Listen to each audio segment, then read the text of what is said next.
Hello दोस्तों, आज के इस वीडियो में हम जानेंगे अमीर बनने के 3 नियम या कह लो कि 3 rules of money.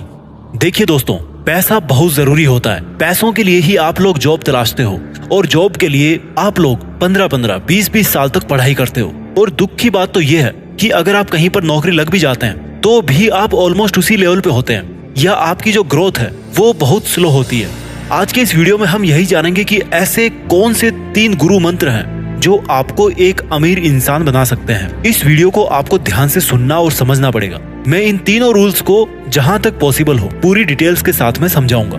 Rule number 1, आपका जितना मंथली खर्चा है आप या तो उससे ज्यादा कमाएं या फिर जितना आप कमा रहे हैं उससे भी कम खर्च करें। दोस्तों, मैंने कई लोगों को देखा है जो पूरे महीने में ठीक ठाक पैसा कमा लेते हैं, लेकिन उनके खर्चे इतने ज्यादा होते हैं, उनके शौक इतने ज्यादा होते हैं कि उनकी वो अच्छी खासी कमाई भी कम पड़ने लगती है। दूसरा एग्जाम्पल लो, बहुत से ऐसे लोग हैं जिनके पास में पैसों की कमी होती है, वो चाह कर भी खर्चा कम नहीं कर सकते और इसके साथ साथ उनके पास फ्री टाइम भी होता है दूसरा काम करके पैसा कमाने का, लेकिन वो लोग जरूरत के बावजूद भी पैसा कमाना नहीं चाहते। सोचते रहते हैं कि मिल जाएगा पैसा, तो पैसा पैसा करते रहेंगे, लेकिन जब पैसा कमाने की बात आएगी ना तब बोलेंगे कि यार क्या होता है पैसों से। भाई बहुत कुछ होता है पैसों से। अभी आप क्यों जाते हो सुबह सुबह काम पे? आप क्यों एक नौकरी के लिए पिछले 15-20 साल से पढ़ रहे हो? देखिए, जो पैसे आप कमा रहे हो ना उसकी इज्जत कीजिए। आपके मेहनत पसीने की कमाई है वो। Never lose your money. मैंने कहीं पे पढ़ा था कि 2 चीज हमेशा याद रखनी चाहिए। पहली, नेवर लूज योर मनी, यानी कि अपना पैसा मत खोइए। और दूसरी बात, इस पहली बात को कभी मत भूलिए। आपने एक रुपया अपनी मेहनत करके कमाया है। आपका एक रुपया आपकी मेहनत पसीने की वजह से ही आया है। इस 1 रुपये के लिए आपने कई साल मेहनत करी है और यही 1 रुपया जोड़ जोड़ के बहुत सारे रुपए हो जाते हैं। बूंद बूंद से ही सागर बनता है और इन पैसों को आप किसी बेहतर जगह पे लगा सकते हो, इन्वेस्ट कर सकते हो और किसी काम में लगा सकते हो। एक किताब है रिच डैड पुअर डैड, जिसके राइटर रॉबर्ट कियोसाकी बोलते हैं कि उनका हर एक डॉलर, उनके यहाँ रुपए की जगह डॉलर होता है, तो वो बोलते हैं कि उनका हर एक डॉलर उनके लिए एक कर्मचारी है और वो हर एक डॉलर को एक कर्मचारी होने के नाते काम पे लगा के रखते हैं और फिर वही डॉलर टाइम बीतने के बाद बहुत सारे डॉलर में बदल जाता है। और आप हर एक रुपये को काम पे कैसे लगाओगे जब आपके पास में पैसा होगा? इन्वेस्ट तो करना चाहते हो लेकिन पैसा ही नहीं है। पैसा इसलिए नहीं है कि पैसा कमाते नहीं हो, क्योंकि फाइनेंशियल प्लानिंग पुअर है। किसी ऐसे इंसान को उधार दे के पड़े हो जो प्रॉमिस करके तो पैसा ले लिया, लेकिन अब उसके पीछे पीछे दौड़ रहे हो वापस पैसा लेने के लिए। इसलिए आपकी इस मेहनत की कमाई को पूरी सोच और पूरी समझ के साथ में बचाएं और खर्च करें। तो ये हो गया रूल नंबर 1, यानी कि आप जो भी कमा रहे हैं या तो उसी में काम चलाना सीखिए, दूसरों के सामने हाथ मत फैलाइए, या फिर आपकी कमाई कम पड़ रही है तो चलाइए हाथ पैर और सबसे ज्यादा दिमाग चलाइए, कमाइए और पैसा। रूल नंबर 2, उन चीजों के लिए कर्जा मत लीजिए जिनकी वैल्यू समय के साथ कम होती जाती है। दोबारा सुनिए इस लाइन को, उन चीजों के लिए कर्जा मत लीजिए जिनकी वैल्यू समय के साथ कम होती जाती है। इसको एग्जाम्पल के साथ समझते हैं। 2 आदमी हैं, दोनों ने 10 लाख रुपए लोन लिया। पहले बंदे ने उन 10 लाख रुपए से बहुत सारी शॉपिंग करी, मोबाइल खरीदा, लैपटॉप खरीदा, एक छोटी सी कार भी ले ली मैनेज करके, अच्छे अच्छे ब्रांडेड कपड़े खरीदे, जूते लिए और 3-4 महीनों में पूरा पैसा खत्म कर दिया। दूसरे बंदे ने क्या किया, उसने भी 10 लाख का लोन लिया था, उसको भी जरूरत थी अच्छे कपड़ों की, गाड़ी की, मोबाइल की, लैपटॉप की, लेकिन उस बंदे ने क्या किया कि इन चीजों में खर्चा ना करके एक टाउन के अंदर छोटी सी दुकान खरीद ली। अब जब धीरे धीरे समय का पहिया घूमा तो जो पहला बंदा था उसको EMI चुकाने में, लोन को वापस भरने में बहुत दिक्कत होती थी। उसकी कमाई से किस्त जाने लगी और उसके दिन बड़े मुश्किल से कटने लगे। लेकिन वही जो दूसरा बंदा था जिसने दुकान खरीदी थी, उसने उस दुकान को किराए पे दे दिया और वहां से उसको 5,000 रुपए मंथली किराए पे मिलने लगा, यानी कि उसको किस्त चुकाने में 5,000 रुपए की हेल्प मिलने लगी।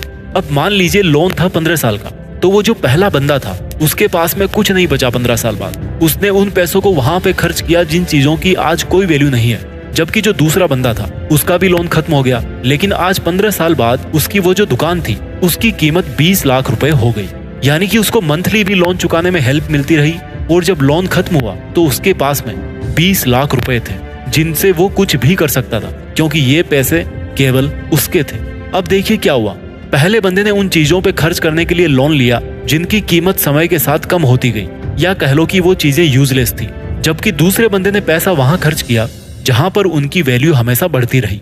देखिए, अगर आप कार खरीदोगे तो आपको लगेगा कि आप अमीर बन रहे हो, क्योंकि आपके पास में कार होगी, लोग देखेंगे, लेकिन वो आपका डेप्रिसिएटिंग एसेट है, यानी वो ऐसी चीज है जिसको खरीदते ही आप 10 दिन बाद में बेचोगे तो उसकी कीमत वहीं पे टूट जाएगी। आपने 10 लाख की कार खरीदी और अगर उसको आपने 10 दिन बाद ही बेचना चाहा तो भाई उसके तो 10 लाख रुपए नहीं मिलेंगे, मैं तो 9.5 लाख रुपए दूंगा उसके। तो ऐसे इनकी कीमत कम होती जाती है। तो जब भी आप कहीं से पैसा उधार ले रहे हो तो ये देखिए कि जिस चीज के लिए आप वो पैसा ले रहे हो उसकी कीमत 10 साल बाद में क्या होगी, 5 साल बाद में क्या होगी। अब वहीं अगर किसी ने पुरानी टैक्सी खरीदी होती और उसको किराए पे दिया होता तो उसका डिसीजन सही हो सकता था, क्योंकि वहां से उसको कमाई होती। लोग क्या करेंगे, थोड़े बहुत पैसे जब कमाना शुरू करेंगे तो तुरंत बैंक में जाकर के क्रेडिट कार्ड ले लेंगे। बैंक वाले तो भाई दे ही देंगे उनको, आप जाओगे किसी और काम के लिए और बैंक वाले आपको थमा देंगे क्रेडिट कार्ड, ये बोलकर कि सर ये तो बहुत यूजफुल है, आप जैसे पैसे वाले लोगों के पास में तो होना चाहिए क्रेडिट कार्ड, आपके लिए तो ऑफर है। और फिर क्या होगा, ले खर्चे पे खर्चे, पैसा नहीं अकाउंट में, लेकिन फिर भी भैया शॉपिंग किए जा रहे हो, क्रेडिट कार्ड दे रहा ना उधार, क्रेडिट पे मत जियो यार। अगर आपकी जरूरतें सच में ज्यादा है तो पैसा ज्यादा कमाओ, ऐसी चीजों के लिए क्यों उधार ले रहे हो जिनकी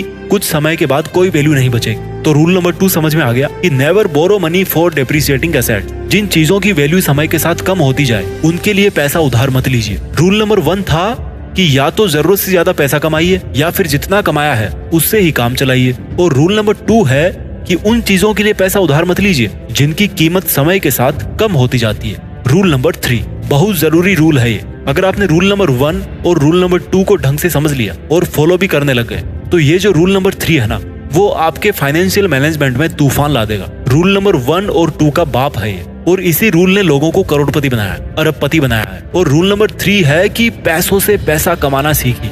मैंने रूल नंबर 2 में आपको एक बात बताई थी जो रिच डैड पुअर डैड किताब से थी कि उनका हर एक रुपया उनके लिए एक कर्मचारी होता है। इसका दूसरा मतलब ये है कि पैसों से ही पैसा कमाया जाता है। इस रूल को हम यहाँ डिटेल में सीखेंगे। देखिए, पैसा हर कोई कमाता है, पैसा हर कोई बचाता है, लेकिन पैसों से पैसा कमाना हर किसी को नहीं आता। यहीं पर लोग मात खा जाते हैं। और पैसों से पैसा कमाने का सीधा सा मतलब है उस तरह के एसेट्स खरीदिए जिनकी वैल्यू बढ़ती रहे, जहां से आपको रिटर्न्स मिलते रहे। रूल नंबर 2 में मैंने उस दुकान का एग्जांपल दिया था आपको, लेकिन मान लीजिए वो अमाउंट आपके लिए बहुत बड़ा है, तो आपको क्या करना है, इन्वेस्टमेंट्स के और तरीके ढूंढने हैं। और देखिए, इसके तरीके बहुत सारे हैं, आपके लिए कौन सा सूटेबल है ये आपको देखना है। मैं आपको कोई पर्सनल फाइनेंशियल एडवाइस नहीं दे रहा, बट जनरल बातें कर रहा हूँ जिन पर आप खुद अपने हिसाब से सोच विचार करके डिसीजन ले सकते हो। देखिए, पैसों से पैसा कमाने के तरीकों में कुछ फेमस तरीके हैं, mutual funds, SIPs, stock markets, bonds, gold वगैरह। इनके लिए बहुत ज्यादा पैसा नहीं चाहिए और इन ऑप्शंस के साथ साथ बहुत सारे बैंक्स की ऐसी स्कीम्स है जहां पर आपको कांस्टेंट रिटर्न्स मिलते रहते हैं। अगर आपका किसी भी बैंक में खाता है तो आप उसकी साइट पे चेक कीजिए